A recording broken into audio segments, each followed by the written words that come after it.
There's a disturbing trend taking place in the Sooner State. More and more women are being incarcerated, and even the experts aren't sure why. That is an interesting question, and that's a question that has yet been unanswered, or still is unanswered. To answer that question, we formed a Women Offender Task Force. Our courts have placed nearly 2,400 women in Oklahoma State prisons. And while that number may not seem impressive on face value, when you look at it on a per capita basis, the Sooner State has more women in prison than any other state in the nation. If you compare Oklahoma to 3 neighboring states, Arkansas, Kansas, and Texas, you can see where we rank. Kansas has 36 female inmates for every 100,000 residents. Arkansas has 57, and the state of Texas has 96. Oklahoma leads the pack with a stunning 130 female inmates per 100,000.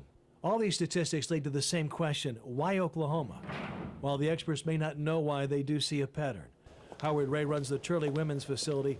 With more than 20 years of experience, he doesn't hesitate to point out the common thread shared by most female inmates. I don't think that's a secret to, to most folks in law enforcement. We know it's drugs.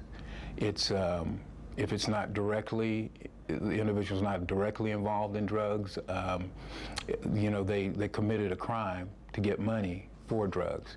LaTonya McBee is a perfect example. She's a former drug dealer and a parole violator who's serving her second stint at Turley. They feel they send people to prison for help, okay, but they don't have the funds to help or rehabilitate a person in prison.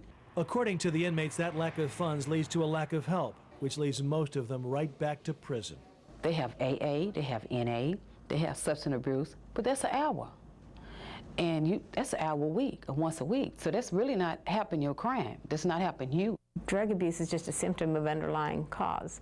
So you really have to get to the bottom of all of that. At the bottom of all the drugs and crime, the experts say you'll find abuse. That abuse is what must be treated.